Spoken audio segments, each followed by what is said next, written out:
Hello there, and welcome to The Deep Dive. This is a space where we try to cut through the noise and bring you insights that truly matter for your life today. And this deep dive, well, it's especially for you, our listeners over 60. We want to acknowledge your rich life experience and also the unique challenges and opportunities that often come with this chapter. Today, we're getting into something really personal and practical, too, a topic many men face later in life, erectile dysfunction, or ED, as we'll probably call it. But we're not looking at this just as some medical problem. We see it as maybe a profound opportunity, a chance to reclaim vitality, connection, confidence. So get ready, because we're about to explore three, well, let's call them vital strategies. They come from a doctor who actually faced this himself and found a powerful path back. These aren't just clinical facts, they're real-life lessons. Yeah, and it's really important to appreciate the courage here.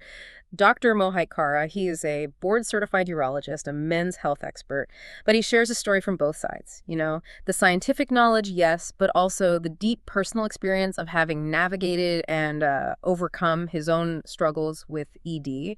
And a really crucial point he tackles head-on is this common misconception. So many men over 60, they believe ED is just inevitable, a permanent sentence. They think age has just stolen their ability to perform, to connect in that way, to feel fully alive. That is a huge belief to challenge, isn't it? Especially when it feels so deeply personal, maybe even isolating. Absolutely. And the truth, as Dr. Khera found out, it's often quite different. And that's sort of our promise to you today. The real causes, often they're controllable things like stress, confidence levels, physical movement, not just the number of years you've lived. So we'll uncover these three strategies that help Dr. Khera, as he puts it, fix his erectile dysfunction. Things that led him to stronger erections, more energy, and importantly, deeper intimacy. And that third strategy, well, it highlights something fundamental about health we sometimes forget in this context. Okay, let's unpack this a bit more. Yeah. Dr. Khera's own experience, he opens up with this raw honesty that just hits you. Yeah. He talks about a really crushing moment, lying next to his wife, ready for intimacy, and then nothing happens. He describes the profound shame, the silence in the room, that feeling of failure. He said it nearly fractured his marriage, and his words almost broke him as a man. And if you've ever felt that kind of pain, that deep sense of loss or disappointment, please know you are absolutely not alone. It's something many, many people experience. Exactly. And it's not just his personal story. Dr. Khera connects it to the bigger picture for men over 60. He explains that, yes, most men in this age group do feel like age has stolen something from them in the bedroom. But he powerfully reinforces his main point. It's often not age itself. It's these controllable factors. And that right there, that's a huge aha moment for many. It shifts your perspective, From thinking it's inevitable decline to seeing actionable solutions. It gives back that sense of control, of hope. So what was the first surprising step he took? What was strategy number one? Well, he realized it wasn't a pill. It wasn't some procedure. It was learning to calm his mind. See, initially, he assumed it was purely physical. Blood flow issues, hormones, nerves. He was looking for that mechanical fix. But then he uncovered this startling truth. The biggest enemy wasn't my body at all. It was my mind. Stress and anxiety, he realized, they're like silent thieves. He shares his vivid story, a quiet evening planned with his wife, dinner, wine, music, everything seemed perfect. But when the moment came, again, nothing. He remembers the look on her face, not anger, not disappointment, but confusion, sadness. He felt he let her down in the most important way a husband can. And that night, he just lay awake, staring at the ceiling, heart pounding, ashamed, humiliated, and terrified. This was it. This was his new reality. Right. And building on that personal hell, Dr. Khera, the physician, gives us the science behind it. He explains that stress isn't just a feeling in your head. It's a real biochemical event. When you're carrying all that weight bills, health worries, family stuff, even just the fear of getting older, your body pumps out cortisol, the stress hormone. And cortisol, he says, it's like poison for a man's sexual health. Wow. It actively shuts down testosterone. It scrambles the brain signals needed for arousal. And it literally blocks blood flow from going where it needs to go. No wonder I couldn't perform, he says. My body wasn't failing me. My stress was suffocating me. And what makes it even tougher is, as a doctor, he felt he had to hide it. He was trapped in this vicious cycle, Shame creates more stress. Stress creates more dysfunction. Horrible loop. Wow, it really shows how tightly connected our minds and bodies are, doesn't it? So how did he break that cycle? What did he actually do? Well, the turning point came when he admitted he couldn't just think his way out of it or work harder. He had to slow down. He had to find some peace. And that's when he discovered meditation. Now, he totally gets that some people might roll their eyes at that word. He felt that way too initially. But he demystifies it. Says it's not about humming nonsense or needing some guru. It's way simpler, just 10 minutes a day of stillness. Deep breathing, closing your eyes, letting the mental chatter quiet down. And he describes this gradual shift, the constant tension starting to ease, that heavy feeling lifting, feeling calmer, lighter, more in control. And the result, incredible. As the stress dropped, he started noticing small changes in the bedroom, little flickers of life, a spark of hope. He realized meditation was basically opening the door for my body to heal. He also made some tough lifestyle choices, shifting his career focus, setting boundaries, really protecting my peace like my life depended on it, he says. So the key takeaway here for you, listening, is that ED often isn't just physical. It's about that invisible weight you might have been carrying for years. Calming your mind gives your body permission to respond. Imagine just being present, calm, confident, instead of being consumed by all that anxiety and fear. Okay, so that's a huge breakthrough, dealing with the stress. But even then, Dr. Khera found he wasn't totally free. The stress was lifting, yeah, those sparks were returning, but the fear of failing again, it still haunted him. It could sabotage everything. He describes this quiet terror that can just sit in your chest like a stone, crushing your confidence before you even, get close to intimacy. He remembers one night his wife reached for him and he just froze. Not because he didn't want her, but terror. Terrified of letting her down again, heart racing, palms sweating, all his energy just went into worrying. And predictably, nothing happened.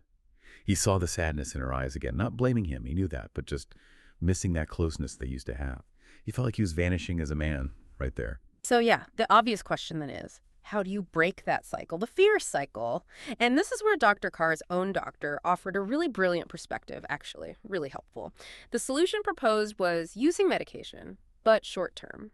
Now, Dr. Khera resisted at first. He told his doctor, look, Doc, I don't want to depend on a pill for the rest of my life.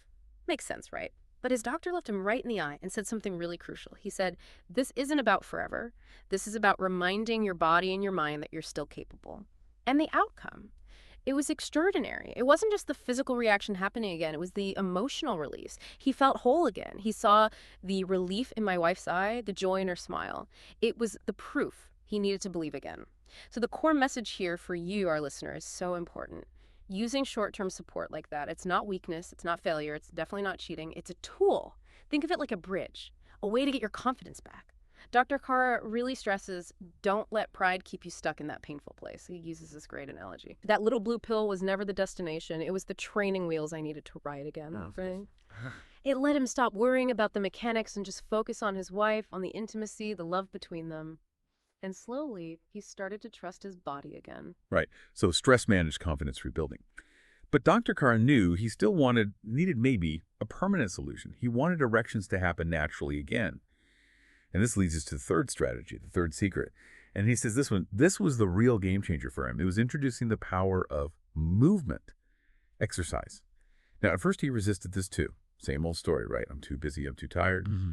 He admitted he neglected exercise for years. Life gets busy, other things take priority, and little by little his body had gotten weaker. He just didn't realize back then that by neglecting exercise, he was also neglecting the very foundation of his sexual health. Yeah, and what's fascinating is how direct the link is physiologically. Dr. Khera explains it really simply. Basically, an erection is just a blood flow event. That's it.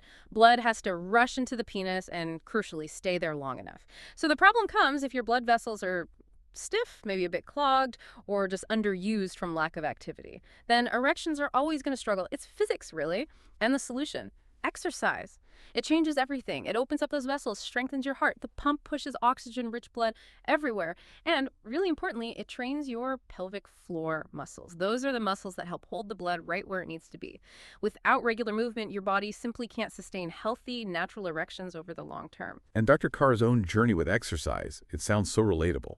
He wasn't doing anything crazy. He describes starting really simple, just jogging around his neighborhood, lifting some light weights out in the garage, no expensive gym membership, no fancy trainer needed, and almost immediately he started feeling different.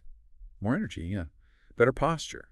His mind felt clearer, and yes, his erections started coming back with a strength I hadn't experienced in years. But it was more than just physical. Exercise gave him back that feeling of confidence and control. It felt like reclaiming a part of himself he thought was gone. His wife noticed it too. She saw the spark returning, he says, not just in the bedroom, but in the way I carried myself, the way I laughed.